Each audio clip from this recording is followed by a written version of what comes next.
মুসা আলাইহিস সালাম জিজ্ঞাসা করছে, আল্লাহ আপনি যে আমাকে ভালোবাসেন বুঝবো কি কইরা? কয় গরিবরা যদি তোমাকে ভালোবাসে তাহলে বোঝো আমিও তোমাকে ভালোবাসি। ওইখানে তো বলে নাই বড় লোক ভালোবাসলে আমিও ভালোবাসবো। আল্লাহ তো উল্টাটা শুনায়া দিল। মুসা আলাইহিস সালাম, গরিবরা যদি তোমাকে ভালোবাসে তাহলে বোঝো আমি তোমাকে ভালোবাসি। আমার ভালোবাসা গরিবদের সাথে, এটাই নিদর্শন আমি যে তোমাকে ভালোবাসি যদি গরিবরা তোমাকে ভালোবাসে। আর আমরা তো ভালোবাসা কুড়াইতে চাই কার? পাত্তিওয়ালাদের। পাত্তি বোঝেন? মনে হয় বোঝেন না। পাত্তি বোঝেন তো? ডাকায়ারা বুঝবো, আপনারা কোত্থেকে বুঝবেন? আমরা তো ভালোবাসা কুড়াইতে চাই লাগত আলাদের। লাগত চিনেন? এটাও মনে হয় বোঝেন না, ঠিক না? না, না বুঝলেই চললো, অসুবিধা নেই। যাদের কাছে লাগত আছে, সম্পদের পাহাড় আছে, ওদের ভালোবাসা কুড়াইতে চাই। যদিও ডাকায়ারা কয় বিরানির ভিতরে ভালো না হইলে কয় লাগত ঠিক মতে দেয় না, মাল মশলা ঠিক মতে দেয় না। তা আমরা তো মাল মশলা আলাদের ভালোবাসা কুড়াইতে চাই, গরিবদের ভালোবাসা তো কুড়াইতে চাই না। আসলে তো হুকুম হলো গরিবদের ভালোবাসা কুড়াও। গরিবরা যদি তোমাকে ভালোবাসে তাহলে মনে করবে আল্লাহ তোমাকে ভালোবাসে। মুসা আলাইহিস সালাম জিজ্ঞাসা করছে আল্লাহ, উঠান কিতাব দেখেন। মুসা আলাইহিস সালাতু ওয়াস সালাম জিজ্ঞাসা করছেন, আপনি যে ভালোবাসেন প্রমাণ কি? কেমনে বুঝবো? মুসা, গরিবরা যদি তোমাকে ভালোবাসে তুমি বুঝা নাও আমিও তোমাকে ভালোবাসি।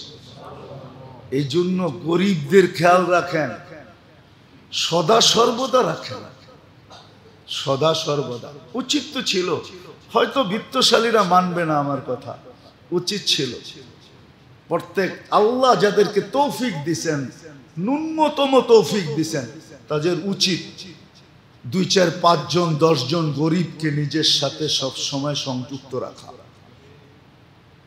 এটা উচিত। আল্লাহ পাওয়া তো সহজ, অনেকবার বলছি, এইবারও বলতেছি। বনি ইসরাইলের ওই বদমাশ, আল্লাহর জন্য তো শোভনীয় না শব্দটা, 2 শব্দে আল্লাহকে পটায় ফেলছে, রাজি করে ফেলছে, খুশি করে ফেলছে, নিজের পক্ষে নিয়ে নিছে। কেমন নেওয়া নিছে? আল্লাহ মুসা আলাইহিস সালামকে বলছে জানাজা আপনার পড়াইতে হবে, যে জানাজায় শরীক হবে তার গুনাহ মাফ হবে। অথচ লিস্টেড বদমাশ। হ্যাঁ, বদমাশির দিক দিয়া পুরা বনি ইসরাইলের 1 নম্বর সেলিব্রিটি। বদমাশির দিক দিয়া সবাই চিনত বদমাশ, কিন্তু শেষ মুহূর্তে আইসা এমন এক শব্দ বলছে, ইয়া মান লা তাদুররুহু যুনুব ওয়া লা তানফা। ও আল্লাহ, গুনায় তোর কোনো ক্ষতি সাধিত হয় না, আর লাভও হয় না, না লস না লাভ। ওয়ালা তানকুসুহুল মাগফিরা, মাফ করে দিলে তোর ভান্ডারে কমেও না। ফাআমুতু ফরিদান ওয়াহিদা, দেখ আমি লোকালয়ের বাহিরে একা একা পড়া মরতেছি। ওয়া আনতা কুলতা আনতাল গফুরুর রহিম, আর আপনি নাকি গফুরুর রহিম। মাফ যদি না করলেন তো আপনি গফুরুর রহিম হইয়া আমার লাভটা হইল কি? এতটুক কথা বুঝলে অনেক কিছু, না বুঝলে কিছুই না। আল্লাহকে বিলকুল পক্ষে নিয়ে আসছে, বুঝার বিষয়। আজকে আমাদের সবচেয়ে বেশি যাকে কাছে করা দরকার ছিল, সঙ্গে লওয়া দরকার ছিল, বিশেষ করে মুসলমান, বিশেষ করে উম্মতে মুহাম্মদ। হায়, বিশেষ করে উম্মতে মুহাম্মাদি। কেন আমাদের পরে তো আর কোনো উম্মত নাই যে আল্লাহ কারো জন্য কিছু রাখবেন। আমাদের পরে তো কোনো উম্মত নাই, আছে নাকি? হ্যাঁ, যে কারো জন্য কিছু রাখবেন। পিছনে কেউ থাকলে না তার জন্য কিছু উঠায়া রাখে, ঠিক না? বাঁচায়া রাখে, ঠিক না? আমাদের পরে তো উম্মত নাই, কার জন্য বাঁচাবেন, কার জন্য উঠায়া রাখবেন, কার জন্য আলাদা করবেন, কার জন্য পৃথক করবেন? অ্যানালাইসিসের বিষয়। আমাদের নবীজির পরে তো নবী নাই, আছে নাকি? মুহাম্মদুর রাসূলুল্লাহর পরে কেউ আছে? হ্যাঁ, আপনি যদি মনে মনেও ভাবেন তারপরেও গুনাহ। মুহাম্মদুর রাসূলুল্লাহর পরে কোনো নবী নাই, কোনো রসুল নাই, খাতামান নাবিয়্যিন। অনেক সময় আমাদের সমাজের কিছু মানুষ আছে ধোকায় পড়ে, আপনিও ধোকায় পড়তে পারেন। হ্যাঁ, কিন্তু আমি বলবো গুই সাপের মতো বিদ্যাও আপনার আকল আপনার কাছে নাই। হাদিসে দাব আছে, দাব। গুই সাপকে আল্লাহ রসুল জিজ্ঞাসা করছিলেন, কুল মান আনা, আমি কে?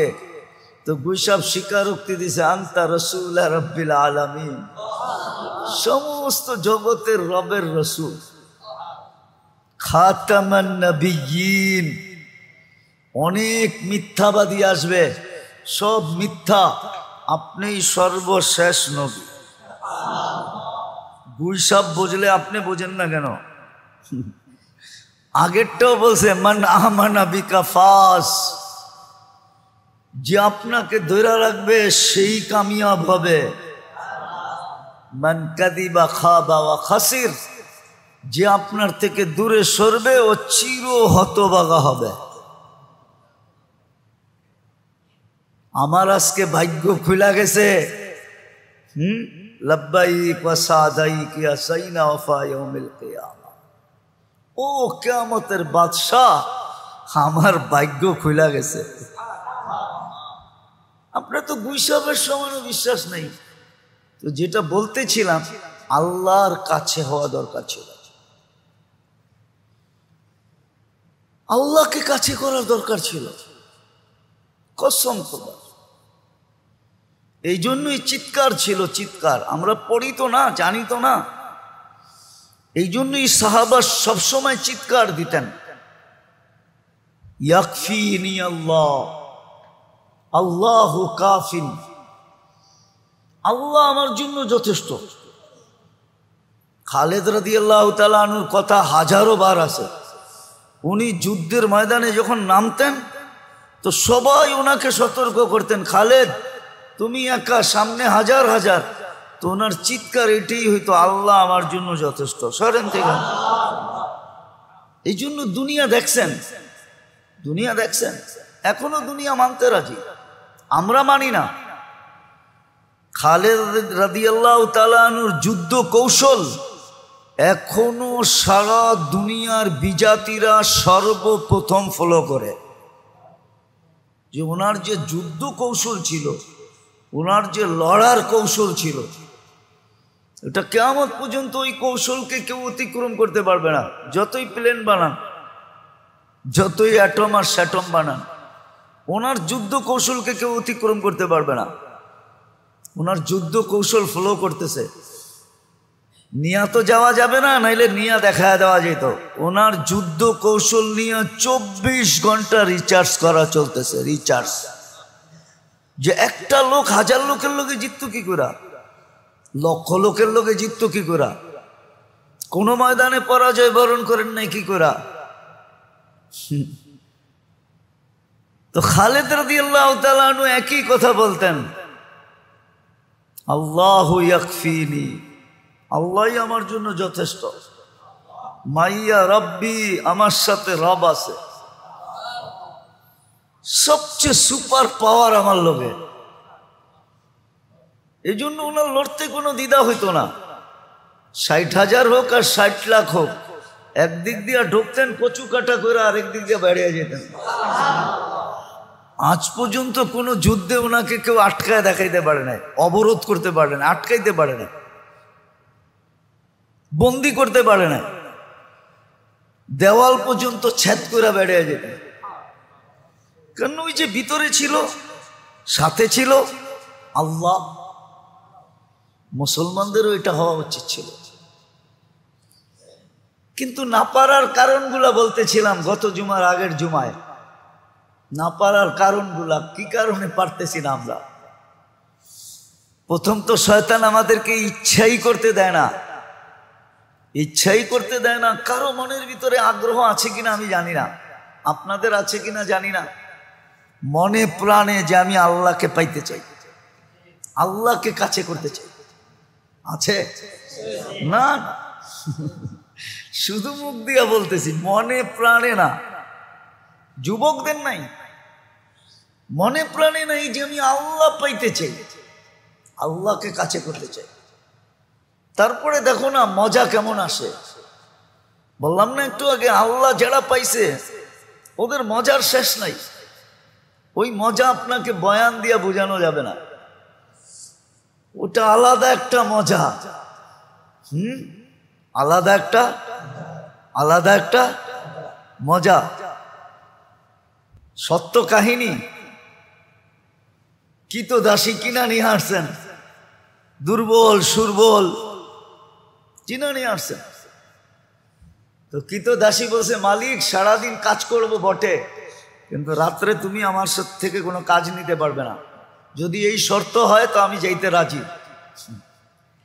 এই শর্ত যদি হয় তাহলে আমি কি যাইতে রাজি, এই শর্ত পুরা করলে। বলছে ঠিক আছে। তো সারাদিন কাজ করতো, রাত্রে নির্জন ঘরে চলে যেত, নির্জন ঘরে চলে যেত। তো মালিকের একদিন আগ্রহ ঢুকছে যে ও যে আমাকে শর্ত লাগায় আসলো, শর্ত লাগায় যে আসলো যে রাত্রে কোনো কাজ নেওয়া যাবে না, দেখি ও রাত্রে করে কি। তো আস্তে আস্তে ছিদ্র দিয়ে দেখতেছে কি করে। তো দেখে সেজদায় পড়া কাঁদতেছে আর বলতেছে, তুমি যে আমাকে ভালোবাসো। কি বলতেছে? আল্লাহ তুমি যে আমাকে ভালোবাসো, ওই ভালোবাসার ওয়াস্তা তুমি আমাকে আরো কাছে করো। কাঁদতেছে। তো মালিক বাহির থেকে বলতেছে, ওই পাগলি, আল্লাহ যে তোকে ভালোবাসে এটা তুই কি করে বুঝলি? তুই বারবার বলতেছ তুমি যে আমাকে ভালোবাসো, তুমি যে আমাকে ভালোবাসো। তুই এটা বল যে আমি তোমাকে ভালোবাসি। তো কৃতদাসী সেজদার থেকে মাথা উঠাইছেন, মাথা উঠাইছেন, উঠায় বলতেছে, শুন, আল্লাহ যদি আমাকে ভালো না বাসতো তাইলে এই গভীর রাত্রে ওনার কদমে আমাকে রাখতো না, আর তোরে ল্যাপের ভিতরে ঘুম পড়তে দিত না। তুই ল্যাপের ভিতরে ঘুমাইতেছস, তোকে ভালোবাসে না দেখি তুই ল্যাপে আসস। আমাকে ভালোবাসে দিকে বিদায়ী কুদরতি পায়ে জাগা দিছে, বইলা একটা চিৎকার দিছে, জান শেষ। মালিক বলে, বইলা তো নিজের ক্ষতি করলাম, কেননা টাকা দিয়ে কিনা আনছে, ক্ষতি হয়ে গেছে না, লস। কিন্তু করবে কি, দাফন কাফন তো করতে হবে। বাজারে গেছে কাফন আনার জন্য, আয়সা দেখে সবুজ কাফনে পেঁচানো, উপরে লেখা আছে ইন্না আউলিয়া আল্লাহি লা খাউফুন আলাইহিম ওয়ালা হুম ইয়াহজানুন। এই কোরআনের আয়াত উপরে লেখা ইন্না আউলিয়া আল্লাহি লা খাউফুন আলাইহিম ওয়ালা হুম ইয়াহজানুন। সত্য এটাই, সত্য এটাই। আমরা মনে প্রাণে চাই না যে আল্লাহর কাছে হই বা আল্লাহ আমাদের কাছে হোক। আরেকটা মনে উঠলো, এই জন্য বলতেছি, বলে বাগদাদে একবার বৃষ্টি হইতেছিল না, বৃষ্টি নাই নাই নাই নাই। তো সুন্নত অনুযায়ী বাগদাদের ওলামা আল্লাহওয়ালা মানুষ সব বাগদাদের জামে মসজিদে জমা হয়েছে। ফজরের পরে, ফজর পড়ছে, এশা পর্যন্ত দোয়া করছে, কিন্তু বৃষ্টির কোনো চিহ্ন হয় নাই। এশারের পরে চলে গেছে। তো মালিক ইবনে দিনার রহমতুল্লাহ আলাইহি বলেন, আমি বসা ছিলাম মসজিদে, তো দেখলাম এক জীর্ণ শীর্ণ গোলাম, জীর্ণ শীর্ণ গোলাম, কৃতদাস ঢুকলো। কেননা কৃতদাস দেখলে বোঝা যায়, আপনারা দেখেন তো না, এই জন্য বুঝবেন না। আফ্রিকায় আছে এখনো, নাইজেরিয়ায়। ওদের পোশাকই ভিন্ন, ওদেরকে দেখলেই চেনা যায় যারা কৃতদাস। আমিও চিনতাম না, প্রথমবার যখন গেছি তো জিজ্ঞেস করছি এদের পোশাক এরকম কেন, তো বলছে এরা অমুকের কৃতদাস। সবাই আবার ভিন্ন ভিন্ন আছে। যেমন আমাদের রাগ হয়ে যাবেন বলবো না, রাগ হয়ে যাবে। আমাদের যেরকম কিছু লোককে দেখলেই বোঝা যায় উনি কোন দরবারের সাথে সংযুক্ত, টুপি দিয়া, পাঞ্জাবি দিয়া, এমনকি পকেট দিয়েও বোঝা যায়। এরকম রাগ হয় না কিন্তু আবার, তো ওই দেশে এরকম বোঝা যায়। প্রত্যেকের আলাদা, গোলামের কৃতদাসের আলাদা আলাদা ইউনিফর্ম আছে, দেখলে বোঝা যায় এটি ওনার। তো কৃতদাস দেখলেই বোঝা যায়। আইসা ঢুকছে, সাধারণভাবে 2 রাকাত নামাজ পড়ছে। ওরা হাত উঠায় বলতেছে, আল্লাহ বৃষ্টি বন্ধ করছো তো বন্দা তোমার কাছে হওয়ার জন্য। বৃষ্টি বন্ধ করছো কেন? আরে ভালো মতে বোঝেন, বন্দা তোমার। ফজরের পরের থেকে তো এশা পর্যন্ত সব মসজিদে বসা ছিল, এখনো তো বৃষ্টি দিলেন না, এক্ষণ দিবেন, এক্ষণ। তো মালিক ইবনে দিনার রহমতুল্লাহ আলাইহি বলতেছে, ও বলতেছে এক্ষণ দিবেন, ও বলতেছে আর আকাশে গর্জন উঠতেছে, নামছে ঝুমঝুমায়া বৃষ্টি। আমিও আটকায় গেছি, ও আটকায় গেছে।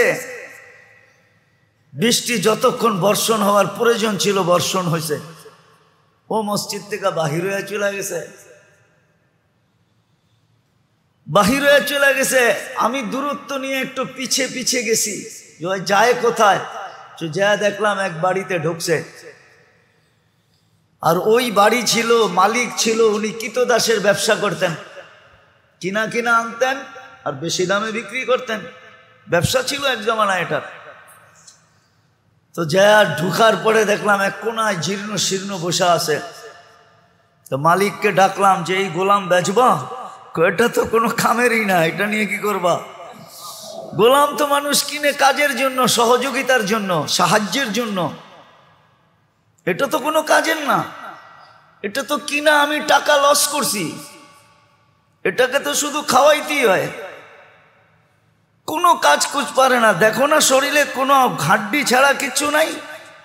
তো মালিক ইবনে দিনার রহমতুল্লাহ আলাইহি বলতেছে, তুই বেচবি কিনা এটা কর, কি আছে না আছে ওটা তো আমার তোর দরকার নাই, বেচবি? তো মনে মনে ভাবতেছে, মনে হয় আল্লাহই পাঠায় দিছে আমার করে সুযোগ, সুবর্ণ সুযোগ মেরে একটা লমসম দাম চাইছে, যা চাইছে মালিক ইবনে দিনার রহমতুল্লাহ আলাইহি বলে ডান, কিনা ফেললাম। টাকা গয়না দিয়ে নিয়ে আসছে। আনার পরেও কৃতদাস জিজ্ঞাসা করতেছে, মালিক তুই আমার এত দোষ শোনার পরও তুই আমাকে কিনলি কেন? তোর কি টাকায় কামড়ায় যে তুই আমারে কিনলি টাকা দিয়া? তো মালিক ইবনে দিনার রহমতুল্লাহ আলাইহি বলে, আমি তোকে দেখা কিনি নাই, আমি তো কিনছি তোর তাল্লুক দেখা। সারা বাগদাদ বসা ছিল ফজরের পরের থেকে আল্লাহওয়ালা আলেম। ওই সময় বাগদাদেই ছিল। ওই চিত্র তোলার সময় আমার কাছে নাই যে ওই সময় বাগদাদের চিত্রটা কিরকম ছিল। সব তো ফজরের পরের থেকে আসা পর্যন্ত বসা ছিল, বৃষ্টি তো হইল না। তুই এরকম কি বললি আল্লাহকে? 2 রাকাত পড়া ঝুমঝুমায় বৃষ্টি আসলো আর তুই বললি এক্ষণ দেন। আল্লাহ কাছে পাওয়ার একটা মজা আছে, আজকে আমরা পাই নাই, এই জন্য মজা নাই, মজা পাই নাই। শয়তান বাধা, বাঁচার রাস্তাও বলে দিছেন, আমি তো একটা বললাম, আরো আছে। ফজরের নামাজের পরে যে 10 বার শুধু এতটুকু পড়বে, আউযু বিল্লাহি মিনাশ শাইতানির রাজিম, সারা দিন আল্লাহ ওকে শয়তান থেকে নিরাপদ রাখবে। শয়তান থেকে বাঁচার আরো তরতিব দিছেন। জিকির দিছেন, যে যত বেশি জিকিরে অভ্যস্ত হবে, আল্লাহ আল্লাহ মনে মনে বলতে থাকবে, আল্লাহ আল্লাহ আল্লাহ, সুবহান আল্লাহ সুবহান আল্লাহ, আলহামদুলিল্লাহ আলহামদুলিল্লাহ, আল্লাহু আকবার আল্লাহু আকবার, লা ইলাহা ইল্লাল্লাহ, আরো অনেক আছে, ছোট ছোট শব্দ আছে। সময় নাই, আবার আগামী জুমায় মনে উঠবে কিনা এটাও তো জানি না, সব সময় তো মনে ওঠে না। ইয়া হান্নান ইয়া মান্নান, এই দুইটা শব্দ এরকম, দুযোগে যায় পড়বে, দুযোগে যায় কি, দুযোগে যায় পড়বে, আল্লাহর আরো সেলায় দিবে। আল্লাহ জিবরিলকে ডেকে বলবে, যাও একজন ইয়া হান্নান ইয়া মান্নান বলতেছে, ওকে বাহির করে নিয়ে আসো। তো যা বলবে দারোগাকে, আল্লাহ বলছে কে জানি হান্নান মান্নান বলতেছে, দুজক থেকে বাইর করে দিতে। তো সে পুরা তালাশ করে দেখবে, বলবে দুযোগে কেউ নাই, সব বাইর করে দিছি, একজনও নাই। আমার হিসাব মতে আমার কাছে যত কম্পিউটারে যত কাজ আছে, আমি পুরো চেক করে বলবে না কেউ নাই, সব বের করে দিছে, কেউ বাকি নেই। তো আবার ফিরে আসবে, আবার আল্লাহ পাঠাবে, বলবে তুই আরো সে কান লাগাবে, তবে শুন। তো শুনবে একজন চিৎকার দিতেছে, ইয়া হান্নান ইয়া মান্নান আনকিদনি, ও হান্নান ও মান্নান আমাকে বাঁচান। আল্লাহ বলবে যা। আবার মালিকের কাছে আসবে, বলবে ভাই ভালো মতে দেখ, ও আবার ছাইনা বাইনা দেখবে, পাবে না, বলবে না কেউ নাই। চতুর্থবার আল্লাহ ঠিকানা বলবে, ঠিকানা। আল্লাহ বলবে যা অথই তলদেশে যায় দেখ। প্রথম ওইখানে যাবি, কান লাগাবি, আওয়াজ শুনলে ও পড়তে পড়তে পড়তে পড়তে হায় পোকার আকৃতি হয়ে গেছে, পোকার আকৃতি। যাবে দুইজন, যা কান লাগাবে, শুনবে হ্যাঁ এখান থেকে আওয়াজ আসতেছে, উঠায় নিয়ে আসবে। এই তসবিহ দুযোগে পর্যন্ত কাজে দিবে। ইয়া হান্নান ইয়া মান্নান। তো শয়তান আমাদেরকে দূরে সরাইয়া দিছে। আমরা হওয়া উচিত ছিল আল্লাহর গোলাম, কি ইবাদুর রহমান, আল্লাহর বান্দা হওয়া উচিত ছিল, আল্লাহর গোলাম। আমরা প্রথম হয়ে গেছি শয়তানের গোলাম। মেরে দোস্ত আসেন তওবা করি, তওবা তওবা করি, তওবা করি, তওবা তওবা করি। সত্য আমারটা মাইনা নেন, মানবেন কিনা জানি না। মুসলমান যতদিন পর্যন্ত আল্লাহকে কাছে না করবে বা নিজে আল্লাহর কাছে না হবে, ততক্ষণ পর্যন্ত মুসলমানের সমষ্টিগত সমস্যা সমাধান কোনোদিন পসিবল না, সম্ভব না। আপনাকে চোখে আঙ্গুল দিয়ে দেখানো যেতে পারে, আমরা হয়তো মানব না, আমাদের ভিতরে মানার, দিনই কথা মানার স্বভাব নেই। নাইলে 60টা মুসলিম দেশ, 250 কোটি মুসলমান, সারা দুনিয়ার 70% ইকোনমি মুসলমানদের কাছে। ইকোনমি বোঝেন? কি অর্থ মুসলমানদের কাছে। মুসলমান সারা দুনিয়াকে এক মুহূর্তে জাম করে দিতে পারে। মুসলমানের অস্ত্র দিয়ে লড়ার দরকার নাই।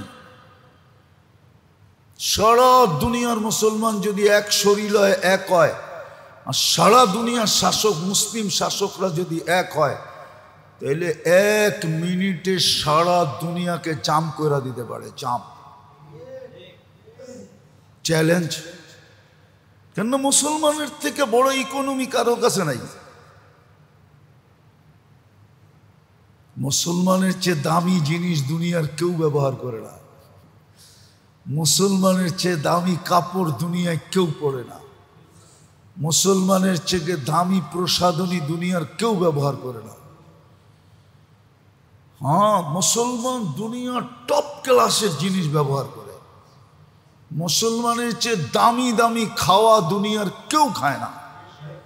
আমাকে বুঝাইতে হবে না, আমি তো দুনিয়া ঘুরি। আমি চিনি ম্যাকডোনাল্ড কারা খায়, আমি চিনি KFC-তে কারা খায়, আমি চিনি দুনিয়ার দামি দামি দামা খানা কারা খায়। 1 প্লেট খানার দাম কত ওটা আমি চিনি, 1 কাপ চায়ের দাম কত। হ্যাঁ, আমার মসজিদটা টোকায় বাইর করতে নতুন মানুষের গাম জড়ে, আর মানুষও বেশি ঢোকে না, নিচে 100-150 মানুষ ঢোকে। কিন্তু আমি চিনি কোন হোটেলের চায়ের কাপের দাম কত। আল্লাহ আমাকে শুধু ঘুরায় নাই, খাওয়াইছো। হ্যাঁ হ্যাঁ, 103টা দেশ দেখছি, মনে করেন শুধু এ চোখ দিয়ে দেখা পড়ছি। গাইটা গুইটা উল্টায় সুলটায় খায়া সায়া তারপরে আইছি। আমি চিনি, আমারে চিনি দিই না। মুসলমানের হাতে। কিন্তু এক হবে কোত্থেকা? আল্লাহর কাছেই তো না, এই জন্যই তো এক না। নইলে 2 মিনিটে মুসলমান দুনিয়া পাইয়া জাম করে দিতে পারে। দুনিয়া পুরা বন্ধ হয়ে যাবে, সারা দুনিয়ার ইকোনমি ভাঙ্গা পড়বে। একটা উদাহরণ দেই, শুধু একটু বলছিল হরমুজ প্রণালী বন্ধ করে দেব, বলছিল না? হ্যাঁ, শুধু বইলা একটা জাহাজ খালি স্টার্ট করছে, ঠিক না? কি বন্ধ হয়ে গেছে না বন্ধ হয় না ওই মুহূর্তে? হ্যাঁ, ইরানের হামলা বন্ধ হয়েছে না হয় নাই? হ্যাঁ, কেন? 20% তেল বন্ধ হয়ে যাবে ওইখান থেকে। মুসলমান ইচ্ছা করলে 1 মিনিটে দুনিয়া জাম করে দিতে পারে। কোনো অস্ত্র লাগবে না, কোনো লড়তে হবে না, সরতে হবে না, কিচ্ছু না। আমাদের কাছে অপশন ছিল। হ্যাঁ, আল্লাহ মুসলমানকে অপশন দেখাইছে। বৎসরে 1 মাস রোজা দিয়া বুঝাইছে, তুই ইচ্ছা করলে 5 মাসও থাকতে পারস, ইচ্ছা করলে 1 বৎসরও থাকতে পারস, খালি 5 দিন থাকবি না। কয়দিন? হ্যাঁ, আমি তোকে সোয়াবের গাঁটটি দিব, সুস্থতার বন্যা দিব। রোজা থাকলে মানুষ সুস্থ হয়। 1 বেলা খাবি, খাওয়ার মাত্রা কমায় দেয়। এই প্রসেসিং দুনিয়ার কারো কাছে নাই। মুসলমান বলতে পারবে খাওয়া না থাকলে রোজা থাকবো, 3 বেলা খামু না, 1 বেলা খামু, তারপরও তোর বাড়ি যাবো না, তোর কাছে যাবো না। আর কেউ পারবে না, দুনিয়ার আর কোনো জাতি পারবে না রোজা থাকতে। মুসলমান রোজা থেকে চাঙ্গা হবে, চাঙ্গা টিকা যাবে, মরবে না। বাকি কেউ রোজা থাকলে মরে যাবে। মুসলমানকে দিছিল, কিন্তু আফসোস তো এইখানেই, আফসোস তো এইখানেই। এই জন্যই তো আবারও বলতেছি, আল্লাহর কাছে হওয়া আমাদের সবচেয়ে প্রয়োজন। কিন্তু বাধা মধ্যখানে শয়তান। বাঁচার রাস্তা আল্লাহ শিখায়া দিয়েছেন। তওবা করেন, তওবা ব্যক্তিগতভাবে করেন, রাষ্ট্রীয়গতভাবে তো হবে না, উম্মতগতভাবে হবে না যতদিন মাহদী আলাইহিস সালাম না আসবে। মনে হয় না হবে, হবে না, এটার প্রমাণ আমার কাছে আছে। কিন্তু বললে আবার আমার মানুষই আমার উপরে খেপা যাবে, আমার মানুষই মিডিয়ায় কথা চলে যাবে। হ্যাঁ, সবাই যদি হক হয় তাহলে আমাদের ভিতরে বিভক্তি কেন? হকে তো কোনো বিভক্তি হয় না, ঠিক না? নামাজ লয়া কোনো বিভক্তি আছে নাকি? হ্যাঁ হ্যাঁ, যে জোহর 4 রাকাত না 8 রাকাত, কেননা আমি অমুক পীরের মুরিদ, এই জন্য আমি 8 রাকাত পড়বো? হ্যাঁ, হকে আবার কিসের বিভক্তি? হক তো এক হবে, এক, ঠিক না? সবাই কি হক? হক হবে কি এক? হকের ভিতরে আবার বিভক্তি কি? মুসা আলাইহিস সালাম জিজ্ঞাসা করছে, আল্লাহ আপনি যে আমাকে ভালোবাসেন বুঝবো কি কইরা? কয় গরিবরা যদি তোমাকে ভালোবাসে তাহলে বোঝো আমিও তোমাকে ভালোবাসি। ওইখানে তো বলে নাই বড় লোক ভালোবাসলে আমিও ভালোবাসবো। আল্লাহ তো উল্টাটা শুনায়া দিল। মুসা আলাইহিস সালাম, গরিবরা যদি তোমাকে ভালোবাসে তাহলে বোঝো আমি তোমাকে ভালোবাসি। আমার ভালোবাসা গরিবদের সাথে, এটাই নিদর্শন আমি যে তোমাকে ভালোবাসি, যদি গরিবরা তোমাকে ভালোবাসে। আর আমরা তো ভালোবাসা কুড়াইতে চাই কার? পাত্তিওয়ালাদের। পাত্তিওয়ালা, পাত্তি বোঝেন? মনে হয় বোঝেন না। পাত্তি বোঝেন তো? ডাকায়ারা বুঝবো, আপনারা কোত্থেকে বুঝবেন? আমরা তো ভালোবাসা কুড়াইতে চাই লাগত আলাদের। লাগত চিনেন? এটাও মনে হয় বোঝেন না, ঠিক না?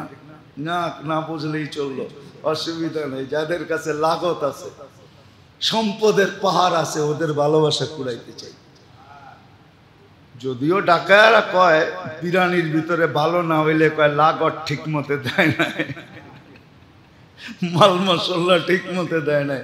তা আমরা তো মাল মশলা আলাদের ভালোবাসা কুড়াইতে চাই, গরিবদের ভালোবাসা তো কুড়াইতে চাই না। আসলে তো হুকুম হলো গরিবদের ভালোবাসা কুড়াও। গরিবরা যদি তোমাকে ভালোবাসে তাহলে মনে করবে আল্লাহ তোমাকে ভালোবাসে। মুসা আলাইহিস সালাম জিজ্ঞাসা করছে আল্লাহ, উঠান কিতাব দেখেন। মুসা আলাইহিস সালাম জিজ্ঞাসা করছেন, আপনি যে ভালোবাসেন প্রমাণ কি? কেমনে বুঝবো? মুসা, গরিবরা যদি তোমাকে ভালোবাসে তুমি বুঝা নাও আমিও তোমাকে ভালোবাসি। এই জন্য গরিবদের খেয়াল রাখেন, সদা সর্বদা রাখেন, সদা সর্বদা।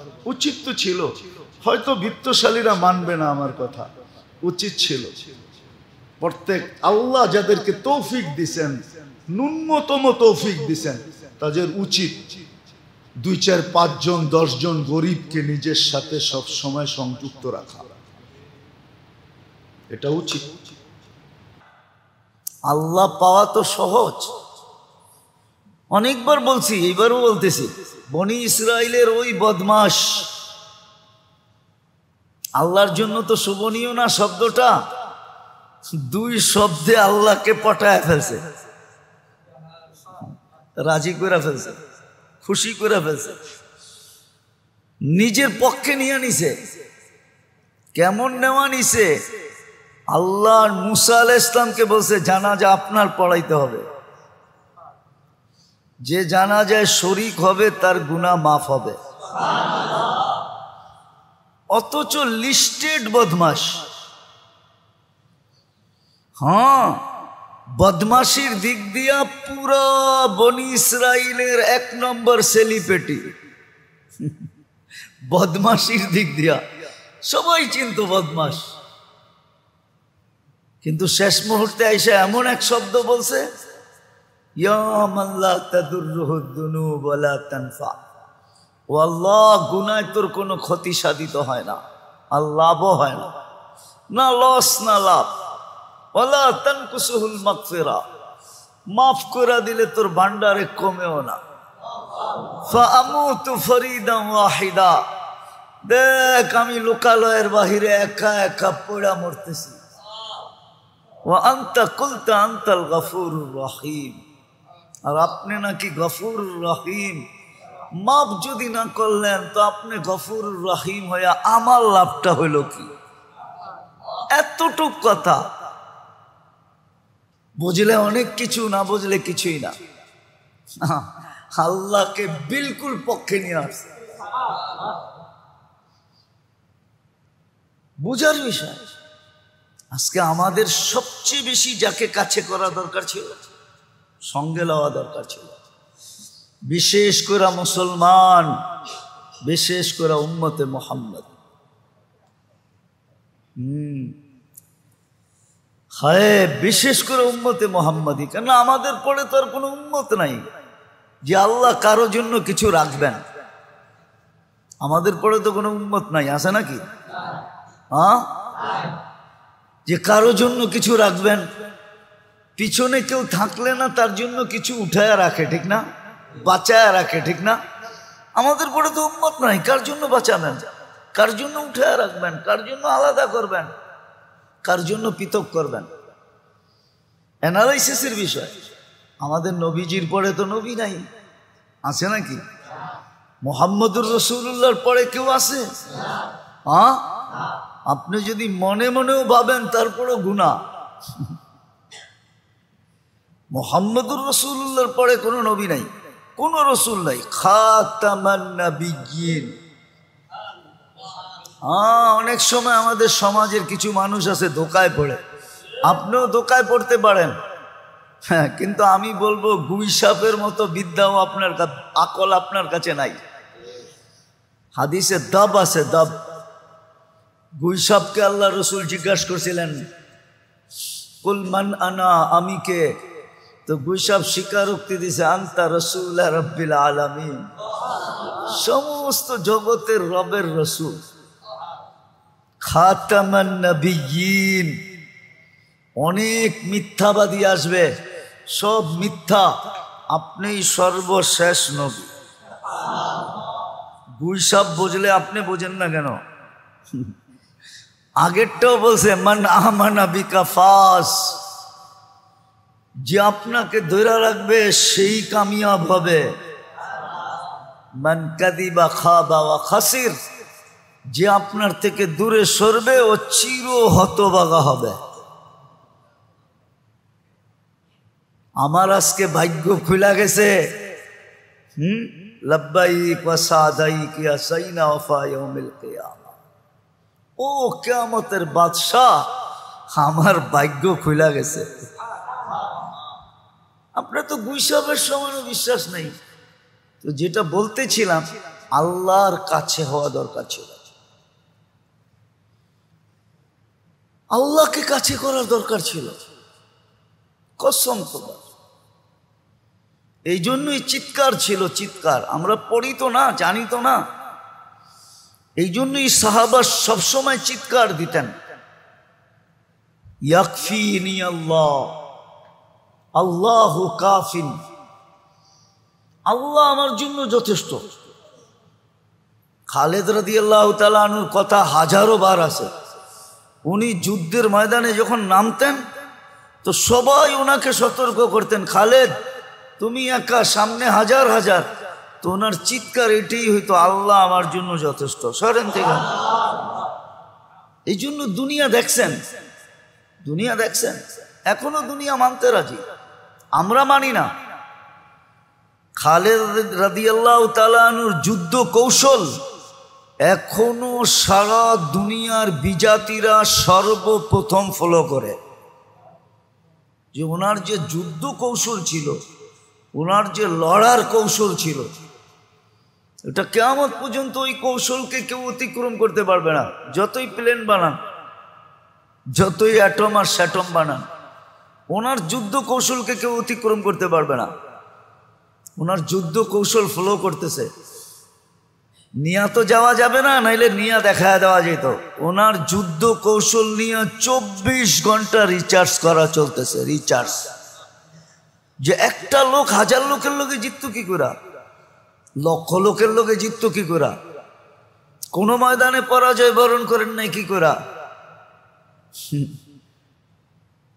তো খালেদ রাদিয়াল্লাহু তাআলা আনহু একই কথা বলতেন, আল্লাহু ইয়াকফিনি, আল্লাহই আমার জন্য যথেষ্ট। মাইয়া রব্বি, আমার সাথে রব আছে, সবচেয়ে সুপার পাওয়ার আমার লোকে। এই জন্য ওনার লড়তে কোনো দ্বিধা হইতো না। 60,000 হোক আর 60 লাখ হোক, একদিক দিয়ে ঢুকতেন কচু কাটা করে, আরেক দিক দিয়ে বেরিয়ে যেতেন। আজ পর্যন্ত কোনো যুদ্ধে ওনাকে কেউ আটকায় দেখাইতে পারে না, অবরোধ করতে পারে না, আটকাইতে পারে না। বন্দি করতে পারে না, দেওয়াল পর্যন্ত ছেদ করে বেড়ে যেত। কারণ ওই যে ভিতরে ছিল, সাথে ছিল আল্লাহ। মুসলমানদেরও এটা হওয়া উচিত ছিল,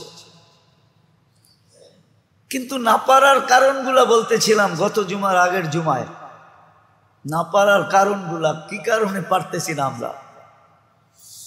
প্রথম তো শয়তান আমাদেরকে ইচ্ছাই করতে দেয় না, ইচ্ছাই করতে দেয় না। কারো মনের ভিতরে আগ্রহ আছে কিনা আমি জানি না, আপনাদের আছে কিনা জানি না, মনে প্রাণে যে আমি আল্লাহকে পাইতে চাই, আল্লাহকে কাছে করতে চাই, আছে না? শুধু মুখ দিয়া বলতেছি, মনে প্রাণে না। যুবকদের নাই, মনে প্রাণে নাই যে আমি আল্লাহ পাইতে চাই, আল্লাহকে কাছে করতে চাই। তারপরে দেখো না মজা কেমন আসে। বললাম না একটু আগে, আল্লাহ যারা পাইছে ওদের মজার শেষ নাই। ওই মজা আপনাকে বয়ান দিয়া বোঝানো যাবে না, ওটা আলাদা একটা মজা। আলাদা একটা মজা। সত্য কাহিনী। কি তো দাসী কিনা নিয়ে আসছেন, দুর্বল সুরবল কিনা নিয়ে আসছেন। তো কি তো দাসী বলছে, মালিক সারাদিন কাজ করব বটে, কিন্তু রাত্রে তুমি আমার থেকে কোনো কাজ নিতে পারবে না। যদি এই শর্ত হয় তো আমি যাইতে রাজি। এই শর্ত যদি হয় তাহলে আমি কি যাইতে রাজি, এই শর্ত পুরা করলে। বলছে ঠিক আছে। তো সারাদিন কাজ করতো, রাত্রে নির্জন ঘরে চলে যেত, নির্জন ঘরে চলে যেত। তো মালিকের একদিন আগ্রহ ঢুকছে যে ও যে আমাকে শর্ত লাগায় আসলো, শর্ত লাগায় যে আসলো যে রাত্রে কোনো কাজ নেওয়া যাবে না, দেখি ও রাত্রে করে কি। তো আস্তে আস্তে ছিদ্র দিয়ে দেখতেছে কি করে। তো দেখে সেজদায় পড়া কাঁদতেছে আর বলতেছে, তুমি যে আমাকে ভালোবাসো। কি বলতেছে? আল্লাহ তুমি যে আমাকে ভালোবাসো, ওই ভালোবাসার ওয়াস্তা তুমি আমাকে আরো কাছে করো। কাঁদতেছে। তো মালিক বাহির থেকে বলতেছে, ওই পাগলি, আল্লাহ যে তোকে ভালোবাসে এটা তুই কি করে বুঝলি? তুই বারবার বলতেছ তুমি যে আমাকে ভালোবাসো, তুমি যে আমাকে ভালোবাসো। তুই এটা বল যে আমি তোমাকে ভালোবাসি। তো কৃতদাসী সেজদার থেকে মাথা উঠাইছেন, মাথা উঠাইছেন, উঠায় বলতেছে, শুন, আল্লাহ যদি আমাকে ভালো না বাসতো তাইলে এই গভীর রাত্রে ওনার কদমে আমাকে রাখতো না, আর তোরে ল্যাপের ভিতরে ঘুম পড়তে দিত না। তুই ল্যাপের ভিতরে ঘুমাইতেছস, তোকে ভালোবাসে না দেখি তুই ল্যাপে আসস। আমাকে ভালোবাসে দিকে বিদায়ী কুদরতি পায়ে জাগা দিছে, বইলে একটা চিৎকার দিছে, জান শেষ। মালিক বলে, বইলা তো নিজের ক্ষতি করলাম, কেননা টাকা দিয়ে কিনা আনছে, ক্ষতি হয়ে গেছে না, লস। কিন্তু করবে কি, দাফন কাফন তো করতে হবে। বাজারে গেছে কাফন আনার জন্য, আয়সা দেখে সবুজ কাফনে পেঁচানো, উপরে লেখা আছে ইন্না আউলিয়া আল্লাহি লা খাউফুন আলাইহিম ওয়ালা হুম ইয়াহজানুন। এই কোরআনের আয়াত উপরে লেখা ইন্না আউলিয়া আল্লাহি লা খাউফুন আলাইহিম ওয়ালা হুম ইয়াহজানুন। সত্য এটাই, সত্য এটাই। আমরা মনে প্রাণে চাই না যে আল্লাহর কাছে হই বা আল্লাহ আমাদের কাছে হোক। আরেকটা মনে উঠলো, এই জন্য বলতেছি, বলে বাগদাদে একবার বৃষ্টি হইতেছিল না, বৃষ্টি নাই নাই নাই নাই। তো সুন্নত অনুযায়ী বাগদাদের ওলামা আল্লাহওয়ালা মানুষ সব বাগদাদের জামে মসজিদে জমা হয়েছে। ফজরের পরে, ফজর পড়ছে, এশা পর্যন্ত দোয়া করছে, কিন্তু বৃষ্টির কোনো চিহ্ন হয় নাই। এশারের পরে চলে গেছে। তো মালিক ইবনে দিনার রহমতুল্লাহ আলাইহি বলেন, আমি বসা ছিলাম মসজিদে, তো দেখলাম এক জীর্ণ শীর্ণ গোলাম, জীর্ণ শীর্ণ গোলাম কৃতদাস ঢুকলো। কেননা কৃতদাস দেখলে বোঝা যায়, আপনারা দেখেন তো না, এই জন্য বুঝবেন না। আফ্রিকায় আছে এখনো, নাইজেরিয়ায় ওদের পোশাকই ভিন্ন, ওদেরকে দেখলেই চেনা যায় যারা কৃতদাস। আমিও চিনতাম না, প্রথমবার যখন গেছি তো জিজ্ঞেস করছি এদের পোশাক এরকম কেন, তো বলছে এরা অমুকের কৃতদাস। সবাই আবার ভিন্ন ভিন্ন আছে। যেমন আমাদের রাগ হয়ে যাবেন বলমু না, রাগ হয়ে যাবে।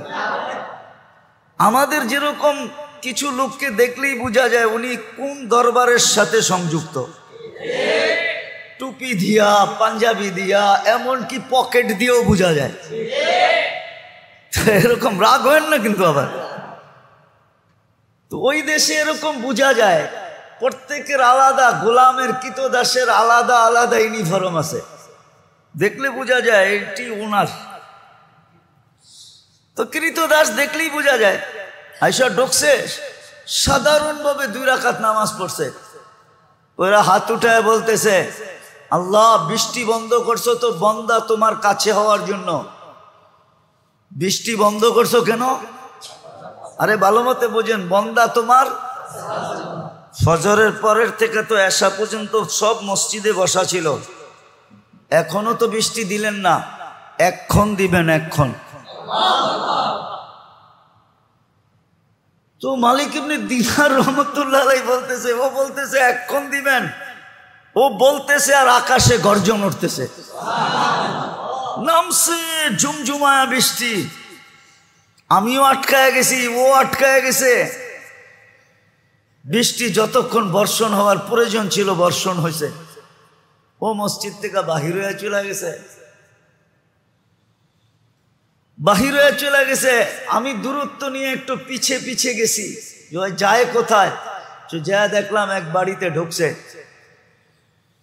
আর ওই বাড়ি ছিল, মালিক ছিল, উনি কৃতদাসের ব্যবসা করতেন, কিনা আনতেন আর বেশি দামে বিক্রি করতেন, ব্যবসা ছিল এক জমানা এটা। তো যা ঢুকার পরে দেখলাম এক কোনায় জীর্ণ শীর্ণ বসা আছে। তো মালিককে ডাকলাম যে এই গোলাম বেচবা? এটা তো কোনো কামেরই না, এটা নিয়ে কি করবা? গোলাম তো মানুষ কিনে কাজের জন্য, সহযোগিতার জন্য, সাহায্যের জন্য, এটা তো কোনো কাজের না। এটা তো কিনা আমি টাকা লস করছি, এটাকে তো শুধু খাওয়াইতেই হয়, কোনো কাজ কুছ পারে না। দেখো না শরীরে কোনো হাড্ডি ছাড়া কিচ্ছু নাই। তো মালিক ইবনে দিনার রহমতুল্লাহ আলাইহি বলতেছে, তুই বেচবি কিনা এটা কর, কি আছে না আছে ওটা তো আমার তোর দরকার নাই, বেচবি? তো মনে মনে ভাবতেছে, মনে হয় আল্লাহই পাঠায় দিছে আমার করে সুযোগ, সুবর্ণ সুযোগ মেরে একটা লমসম দাম চাইছে, যা চাইছে মালিক ইবনে দিনার রহমতুল্লাহ আলাইহি বলে ডান, কিনা ফেললাম। টাকা গয়না দিয়ে নিয়ে আসছে। আনার পরেও কৃতদাস জিজ্ঞাসা করতেছে, মালিক তুই আমার এত দোষ শোনার পরও তুই আমাকে কিনলি কেন? তোর কি টাকায় কামড়ায় যে তুই আমারে কিনলি টাকা দিয়া? তো মালিক ইবনে দিনার রহমতুল্লাহ আলাইহি বলে, আমি তোকে দেখা কিনি নাই, আমি তো কিনছি তোর তাল্লুক দেখা। সারা বাগদাদ বসা ছিল ফজরের পরের থেকে আল্লাহওয়ালা আলেম। ওই সময় বাগদাদেই ছিল।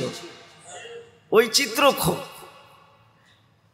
তোলার সময় আমার কাছে নাই যে ওই সময় বাগদাদের চিত্রটা কিরকম ছিল। সব তো ফজরের পরের থেকে আসা পর্যন্ত বসা ছিল, বৃষ্টি তো হইল না। তুই এরকম কি বললি আল্লাহকে? 2 রাকাত পড়া ঝুমঝুমায় বৃষ্টি আসলো আর তুই বললি এক্ষণ দেন। আল্লাহ কাছে পাওয়ার একটা মজা আছে, আজকে আমরা পাই নাই, এই জন্য মজা নাই, মজা পাই নাই। শয়তান বাধা, বাঁচার রাস্তাও বলে দিছেন, আমি তো একটা বললাম, আরো আছে। ফজরের নামাজের পরে যে 10 বার শুধু এতটুকু পড়বে, আউযু বিল্লাহি মিনাশ শাইতানির রাজিম, সারা দিন আল্লাহ ওকে শয়তান থেকে নিরাপদ রাখবে। শয়তান থেকে বাঁচার আরো তরতিব দিছেন, জিকির দিছেন। যে যত বেশি জিকিরে অভ্যস্ত হবে, আল্লাহ আল্লাহ মনে মনে বলতে থাকবে, আল্লাহ আল্লাহ আল্লাহ, সুবহান আল্লাহ সুবহান আল্লাহ, আলহামদুলিল্লাহ আলহামদুলিল্লাহ, আল্লাহু আকবার আল্লাহু আকবার, লা ইলাহা ইল্লাল্লাহ, আরো অনেক আছে, ছোট ছোট শব্দ আছে। সময় নাই, আবার আগামী জুমায় মনে উঠবে কিনা এটাও তো জানি না। সব সময় তো মনে ওঠে না। ইয়া হান্নান ইয়া মান্নান, এই দুইটা শব্দ এরকম, দুযোগে যায় পড়বে, দুযোগে যায় কি, দুযোগে যায় পড়বে, আল্লাহর আরো সেলায় দিবে। আল্লাহ জিবরিলকে ডেকে বলবে, যাও একজন ইয়া হান্নান ইয়া মান্নান বলতেছে, ওকে বাহির করে নিয়ে আসো। তো জয়া বলবে দারোগাকে, আল্লাহ বলছে কে জানি হান্নান মান্নান বলতেছে, দুজক থেকে বাইর করে দিতে। তো সে পুরা তালাশ করে দেখবে, বলবে দুযোগে কেউ নাই, সব বাইর করে দিছি, একজনও নাই। আমার হিসাব মতে আমার কাছে যত কম্পিউটারে যত কাজ আছে, আমি পুরো চেক করে বলবে না কেউ নাই, সব বের করে দিছে, কেউ বাকি নেই। তো আবার ফিরে আসবে, আবার আল্লাহ পাঠাবে, বলবে তুই আরো সে কান লাগাবে, তবে শুন। তো শুনবে একজন চিৎকার দিতেছে, ইয়া হান্নান ইয়া মান্নান আনকিদনি, ও হান্নান ও মান্নান আমাকে বাঁচান। আল্লাহ বলবে যা। আবার মালিকের কাছে আসবে, বলবে ভাই ভালো মতে দেখ, ও আবার ছাইনা বাইনা দেখবে, পাবে না, বলবে না কেউ নাই। চতুর্থবার আল্লাহ ঠিকানা বলবে, ঠিকানা। আল্লাহ বলবে যা অথই তলদেশে যায় দেখ। প্রথম ওইখানে যাবি, কান লাগাবি, আওয়াজ শুনলে ও পড়তে পড়তে পড়তে পড়তে হায় পোকার আকৃতি হয়ে গেছে, পোকার আকৃতি। যাবে দুইজন, যে কান লাগাবে, শুনবে হ্যাঁ এখান থেকে আওয়াজ আসতেছে, উঠায় নিয়ে আসবে। এই তসবিহ দুযোগে পর্যন্ত কাজে দিবে। ইয়া হান্নান ইয়া মান্নান। তো শয়তান আমাদেরকে দূরে সরাইয়া দিছে। আমরা হওয়া উচিত ছিল আল্লাহর গোলাম, কি ইবাদুর রহমান, আল্লাহর বান্দা হওয়া উচিত ছিল, আল্লাহর গোলাম। আমরা প্রথম হয়ে গেছি শয়তানের গোলাম। মেরে দোস্ত আসেন তওবা করি, তওবা তওবা করি, তওবা করি, তওবা তওবা করি। সত্য আমারটা মাইনা নেন, মানবেন কিনা জানি না। মুসলমান যতদিন পর্যন্ত আল্লাহকে কাছে না করবে বা নিজে আল্লাহর কাছে না হবে, ততক্ষণ পর্যন্ত মুসলমানের সমষ্টিগত সমস্যা সমাধান কোনোদিন পসিবল না, সম্ভব না। আপনাকে চোখে আঙ্গুল দিয়ে দেখানো যেতে পারে, আমরা হয়তো মানব না, আমাদের ভিতরে মানার, দিনই কথা মানার স্বভাব নেই। নাইলে 60টা মুসলিম দেশ, 250 কোটি মুসলমান, সারা দুনিয়ার 70% ইকোনমি মুসলমানদের কাছে। ইকোনমি বোঝেন? কি অর্থ মুসলমানদের কাছে। মুসলমান সারা দুনিয়াকে এক মুহূর্তে জাম করে দিতে পারে। মুসলমানের অস্ত্র দিয়ে লড়ার দরকার নেই। সারা দুনিয়ার মুসলমান যদি এক শরীর হয়, এক হয়, আর সারা দুনিয়ার শাসক মুসলিম শাসকরা যদি এক হয়, তাহলে এক মিনিটে সারা দুনিয়াকে জাম করে দিতে পারে। জাম, চ্যালেঞ্জ। কেন মুসলমানের থেকে বড় ইকোনমি কারো কাছে নাই। মুসলমানের চেয়ে দামি জিনিস দুনিয়ার কেউ ব্যবহার করে না। মুসলমানের চেয়ে দামি কাপড় দুনিয়ায় কেউ পরে না। মুসলমানের চেয়ে দামি প্রসাধনী দুনিয়ার কেউ ব্যবহার করে না। হ্যাঁ, মুসলমান দুনিয়ার টপ ক্লাসের জিনিস ব্যবহার করে। মুসলমানের চেয়ে দামি দামি খাওয়া দুনিয়ার কেউ খায় না। আমাকে বুঝাইতে হবে না, আমি তো দুনিয়া ঘুরি। আমি চিনি ম্যাকডোনাল্ড কারা খায়, আমি চিনি KFC-তে কারা খায়, আমি চিনি দুনিয়ার দামি দামি খানা কারা খায়। এক প্লেট খানার দাম কত ওটা আমি চিনি, এক কাপ চায়ের দাম কত। হ্যাঁ, আমার মসজিদটা টোকায় বাইর করতে নতুন মানুষের গাম জড়ে, আর মানুষও বেশি ঢোকে না, নিচে 100-150 মানুষ ঢোকে। কিন্তু আমি চিনি কোন হোটেলের চায়ের কাপের দাম কত। আল্লাহ আমাকে শুধু ঘুরায় নাই, খাওয়াইছো। হ্যাঁ হ্যাঁ, 103টা দেশ দেখছি, মনে করেন শুধু এ চোখ দিয়ে দেখা পড়ছি। গাইটা গুইটা উল্টায় সুলটায় খায়া সায়া তারপরে আইছি। আমি চিনি, আমারে চিনি দিই না। মুসলমানের হাতে। কিন্তু এক হবে কোত্থেকা? আল্লাহর কাছেই তো না, এই জন্যই তো এক না। নইলে 2 মিনিটে মুসলমান দুনিয়া পাইয়া জাম করে দিতে পারে। দুনিয়া পুরা বন্ধ হয়ে যাবে, সারা দুনিয়ার ইকোনমি ভাঙ্গা পড়বে।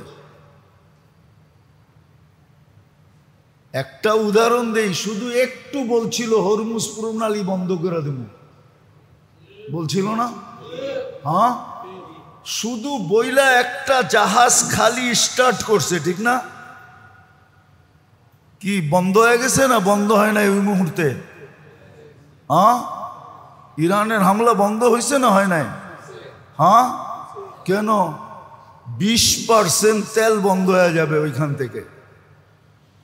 মুসলমান ইচ্ছা করলে 1 মিনিটে দুনিয়া জাম করে দিতে পারে। কোনো অস্ত্র লাগবে না, কোনো লড়তে হবে না, সরতে হবে না, কিচ্ছু না। আমাদের কাছে অপশন ছিল। হ্যাঁ, আল্লাহ মুসলমানকে অপশন দেখাইছে। বৎসরে 1 মাস রোজা দিয়া বুঝাইছে, তুই ইচ্ছা করলে 5 মাসও থাকতে পারস, ইচ্ছা করলে 1 বৎসরও থাকতে পারস, খালি 5 দিন থাকবি না। কয়দিন? হ্যাঁ, আমি তোকে সোয়াবের গাঁটটি দিব, সুস্থতার বন্যা দিব। রোজা থাকলে মানুষ সুস্থ হয়, একবেলা খাবি, খাওয়ার মাত্রা কমায় দেয়। এই প্রসেসিং দুনিয়ার কারো কাছে নাই। মুসলমান বলতে পারবে খাওয়া না থাকলে রোজা থাকবো, 3 বেলা খামু না 1 বেলা খামু, তারপরও তোর বাড়ি যাবো না, তোর কাছে যাবো না। আর কেউ পারবে না, দুনিয়ার আর কোনো জাতি পারবে না রোজা থাকতে। মুসলমান রোজা থেকে চাঙ্গা হবে, চাঙ্গা টিকা যাবে, মরবে না। বাকি কেউ রোজা থাকলে মরে যাবে। মুসলমানকে দিছিল, কিন্তু আফসোস তো এইখানেই, আফসোস তো এইখানেই। এই জন্যই তো আবারও বলতেছি, আল্লাহর কাছে হওয়া আমাদের সবচেয়ে প্রয়োজন। কিন্তু বাধা মধ্যখানে শয়তান। বাঁচার রাস্তা আল্লাহ শিখায়া দিয়েছেন। তওবা করেন, তওবা ব্যক্তিগতভাবে করেন, রাষ্ট্রীয়গতভাবে তো হবে না, উম্মতগতভাবে হবে না যতদিন মাহদী আলাইহিস সালাম না আসবে। মনে হয় না হবে, হবে না, এটার প্রমাণ আমার কাছে আছে। কিন্তু বললে আবার আমার মানুষই আমার উপরে খেপা যাবে, আমার মানুষই মিডিয়ায় কথা চলে যাবে। হ্যাঁ, সবাই যদি হক হয় তাহলে আমাদের ভিতরে বিভক্তি কেন? হকে তো কোনো বিভক্তি হয় না, ঠিক না? নামাজ লয়া কোনো বিভক্তি আছে নাকি? হ্যাঁ হ্যাঁ, যে জোহর 4 রাকাত না 8 রাকাত, কেননা আমি অমুক পীরের মুরিদ এই জন্য আমি 8 রাকাত পড়ব। হ্যাঁ, হকে আবার কিসের বিভক্তি? হক তো এক হবে, এক, ঠিক না? সবাই কি হক? হক হবে কি এক? হকের ভিতরে আবার বিভক্তি কি? যখন এইখানেই হইতে পারতেছে না, তো বাকি দুনিয়া কোথায় এক হবে? ইমাম মাহদী আলাইহিস সালাম আসলে হবে। আল্লাহ আমাদেরকে পূজার তৌফিক দান করে, তওবা করেন, জিকিরে অভ্যস্ত হন, এককভাবে নিজেকে তৈরি করেন। বাকিগুলা বাঁচলে আল্লাহ বলারও তৌফিক দিবে, শোনারও তৌফিক দিবে ইনশাআল্লাহ।